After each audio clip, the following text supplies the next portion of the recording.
So Susan, you are welcome to give us your presentation. Thank you so much for this opportunity. Hello everyone. I welcome all of you back from that session. I know you liked it. I'm going to share with you something so small.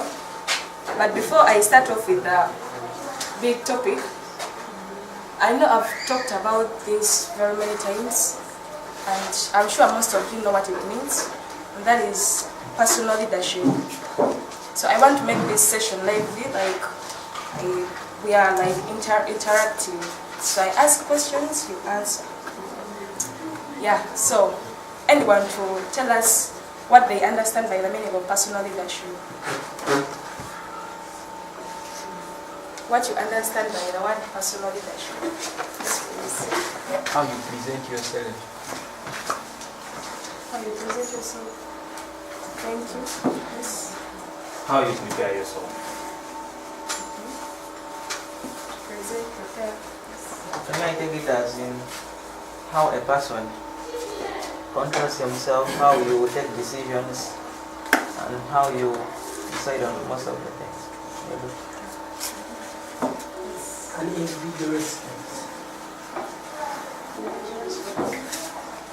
Yes, Alan. I think it means how someone can control others.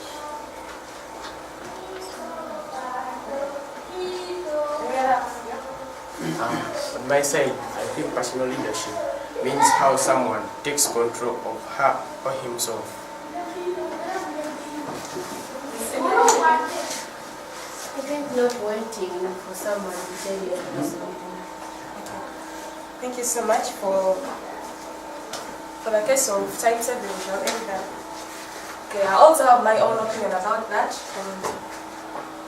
I feel that personal leadership is the ability for one to identify, is the responsibility for one to identify and develop their potentials to be the best they can be in their lives. The ability for one to identify and develop their potentials to be the best they can be.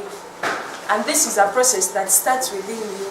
No one is going to come and tell you, do you know what, you need to be a leader yourself. It has to start from within you. And mind you, everyone is a leader to their souls. In many cases, we take leaders to be people that are maybe politically leading us, but leadership is personal. It starts with you. And then you have to first of all lead yourself before you think of leading others. And this comes in touch with attitude. Before you think of developing your potentials to be the best you can be, it also works hand in hand with attitude. It depends on the kind of attitude that you have towards that thing that you feel you should achieve and that you feel is the best thing you can do in your life. I would like to read to you some few statements here. So please pay some good attention. It says, one of the biggest challenges in our lives is knowing how to learn from failure. How we deal with life's defeats does shape our destiny. So in most cases, some people maybe, I'll give an example. When I just joined in senior one, we had to vote for councillors, school councillors.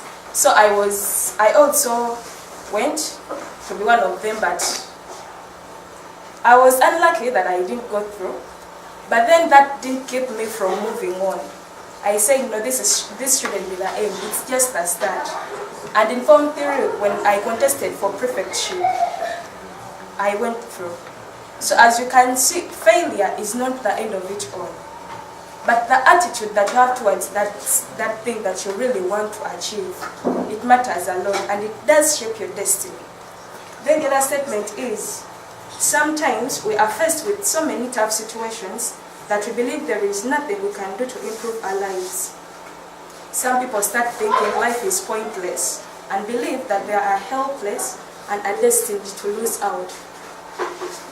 So if you're a person who really does lead yourself, please, Don't think that if you failed, then that's the end of you, that your life is now pointless.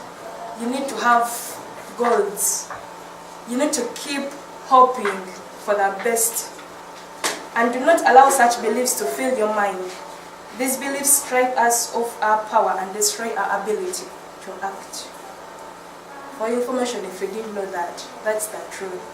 Whenever you think that I'm not successful at that thing and I can't continue with it, then believe me, this has been your first time to try it out. But if you stop at that very first time, then you're not going to succeed at it if you can't give it another time. And once you adapt the belief that there is nothing you can do to change something simply because you've never succeeded at it, that belief becomes the poison that keeps you still where you are. You can never move on with your life if you still have that belief within you. No matter what happens in your life, you've got to be able to believe that it too shall pass, and if you persist, you will find a way out. The Uganda say is staying there, you it might happen now, but believe me, tomorrow, in the future, it will change if you persist. And if you are willing to make a move to change that something into a successful matter. If we do not look at failure as a challenge to modify our approach to life, but rather as a problem with our souls, we will get overwhelmed. You must feel deep in your intuition that only has not believing in yourself cost you in the past, but it is also affecting you in the present and can only cause you pain in the future. You understand? So please, whatever tough situation comes into your world when you want to achieve something, look at it as an opportunity, but not a problem. And for that, believe me, you will be able to brighten your future. And you're not only brightening your future, but as you're working very hard to become the best person that you feel you should be, you're also helping some other people out there to also brighten their future as well. Thank you so much for listening. Thank you, Susan. We wish to have Regan to pass on a vote of thanks, please. Thank you, Susan, for your wonderful talk. And we are going to thank her by clapping. So the way I clap that we are going to clap her. We are going to do this. 1, 2, 3, go.